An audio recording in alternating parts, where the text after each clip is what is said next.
It was one of Turkey's darkest hours.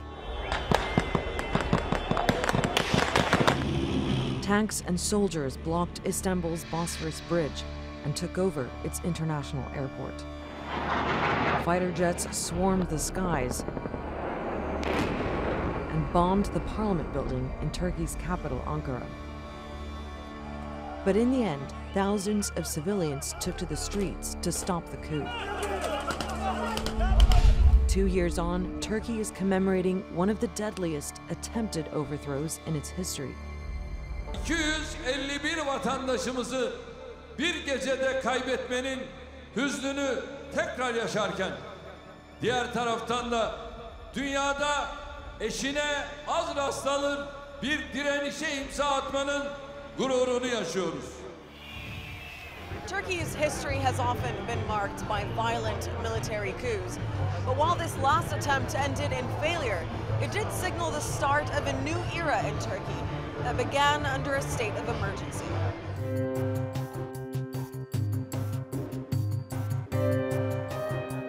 Just 4 days after the failed coup, emergency rule came into force in Turkey, allowing security officials to begin a clampdown on those believed responsible.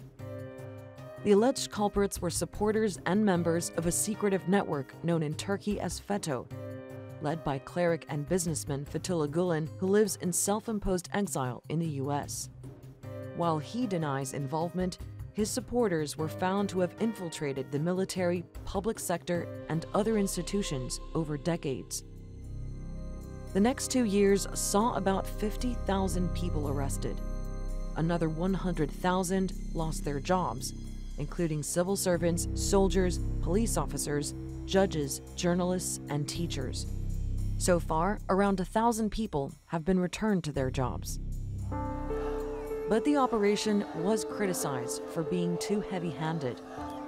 Turkey's political opponents have condemned the detention of suspects without trial. They also claim that they, in turn, have become targets for questioning the course of justice. Those who are in opposition and seeking justice are declared terrorists. I'm a terrorist then.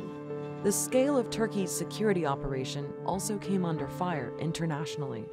Clearly, the successive states of emergency declared in Turkey have been used to severely and arbitrarily curtail the human rights of a very large number of people. It undermines the push for justice, actually, for those who have suffered on the 15th of July 2016. Others argue that perhaps this particular enemy of the state required a major maneuver. It seems from the government point of view it was absolutely necessary because they needed swift decisions and swift action. Whatever injustices occurred should be rectified, but given the fact that the danger of what had happened that night and how determined they were and how merciless they were in terms of people and civilian lives, I think Turkey had to do that.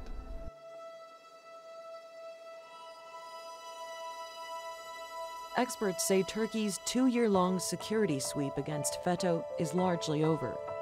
But security officials have been rounding up suspects abroad in more than 30 countries. What Turkey needs to still do a lot of work internationally to weaken their network because they're still there and live and still probably controlling their financial means and international network. Before his re-election last month, Turkey's President Recep Tayyip Erdogan made a campaign pledge to lift the state of emergency. And this week it will come to an end, but Turkey's leadership hasn't ruled out imposing it in the future. If you are faced with a very extraordinary threat, the state of emergency mechanism can be declared again. And as many Turks will tell you, a lot can happen in a country that's historically suffered great turbulence. Sandra Gathmann, The Newsmakers.